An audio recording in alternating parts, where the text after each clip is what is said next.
Today is day 43, the beginning of a new week. So we started on Thursday, March 21, and this is our 7th week. Yeah.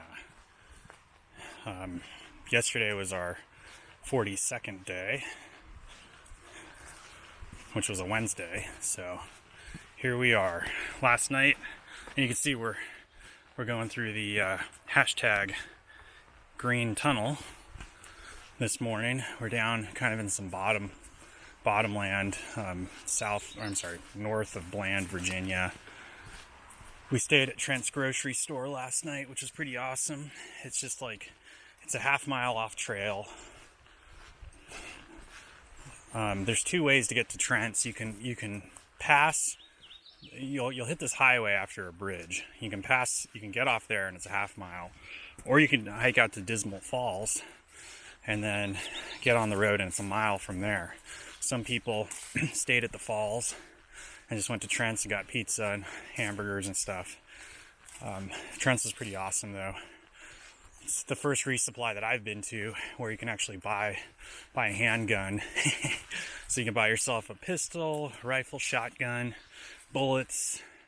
They got fishing, they actually have some pretty nice fishing stuff there. They got some handmade lures that are made in the US. They've got your classic American beer supply. So I had myself a 25 ounce can of Bud Light last night to soothe the nerves. And then he's got a little camp spot out back, and it's $6 a person, and it comes with shower and laundry. The shower's a little grody, but after being on trail for several days, I've got little shower slippers that I bought from Dollar General for $1, and they're super lightweight. They really don't work for anything other than keeping something between the ground and your feet. I use them as my camp shoes. They really suck, but they've lasted this long. I mean, we started this morning at mile 610. So anyway, you wear those in there, soap down. The water is lukewarm. It's a little warm sometimes, but it doesn't matter this time of year. And then there's a horse. If you camp too close to the fence, the horse will come and mess with your tent. He's a really nice horse though. He let me pet him. Pretty funny horse, and he likes to, he was this morning he was grazing right by our tent, right around the middle of the morning. Howdy. Hey there.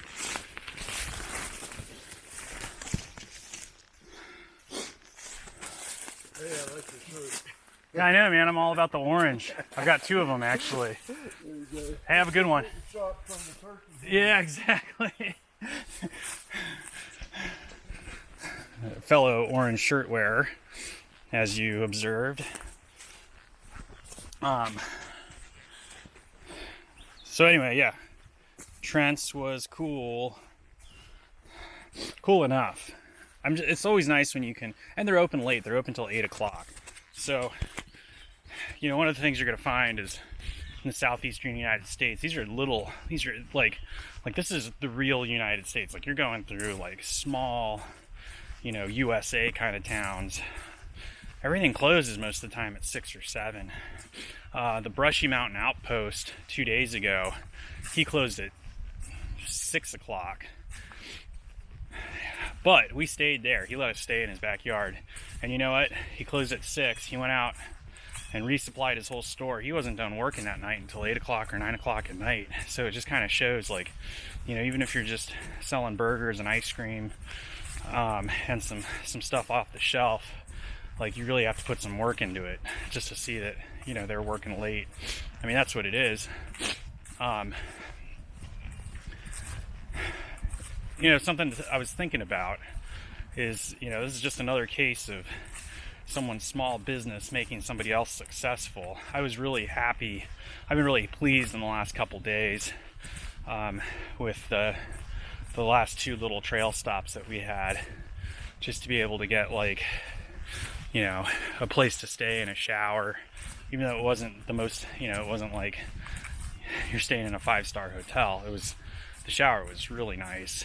I mean, I loved it. And then it was just nice to do some laundry and get kind of refresh your clothes. And then the day before at the Brushy Mountain Outpost,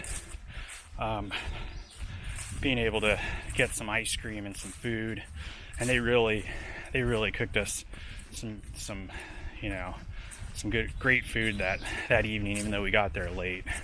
And yeah, just really, that's what it is, man. A lot of people think that business, I don't know why there's this stupid way that people think in this country where, business people are out to get your money and all this garbage.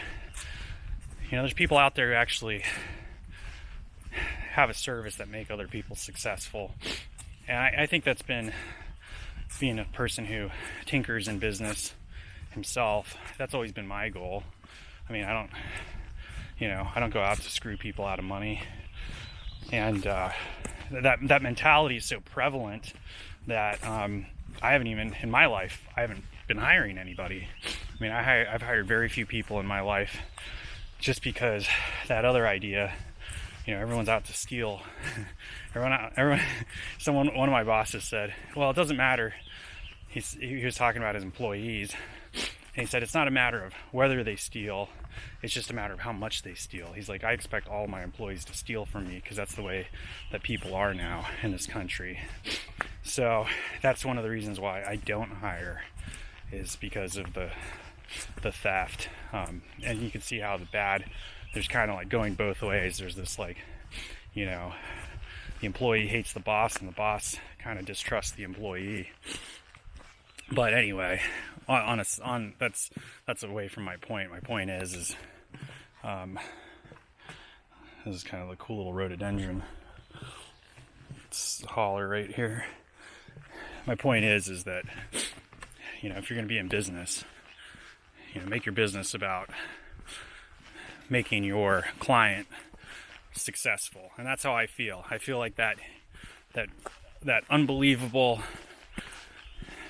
burger, hot dog, and strawberry, or what was it, cherry milkshake that I had the other day, right before they closed. They didn't say a bad word to us about getting there late in the evening. They just really helped us out and cooked us up a good meal, and then let us stay there. And then they cooked us a huge breakfast the next day. And then that was at Brushy Mountain Outpost, and getting over to Trent, and just seeing that he keeps a well-stocked store, keeps beer, he has a great resupply, really good prices on everything from the food to the resupply. And he even said, I talked to him for a while. We were chatting about the national forest, and he was kind of alluding to the fact that he'd like to see the elk come back. They have a big old elk head on the wall in there, and he said that they shot that back in the 1930s. That was the last time there was elk in this area. But he'd like to have the elk come back, because he said that the national forest he said, man, people just started popping out of the woods, and that's where their business comes from. And there's fishing, getting another kind of hunting season would be great. And then having the hikers, people are saying that the hikers have really been bringing a lot of business. So anyway, just a couple thoughts there, things that have been kind of going in and out of my mind for the last couple days. Anyway, again, day 3, and we're actually on a 120-mile haul right now. We're going direct to, the plan is to go direct to Daleville, which is Roanoke. We've all resupplied, and hopefully we can do 22 miles a day and get there in about 6 days. So we'll see how that goes.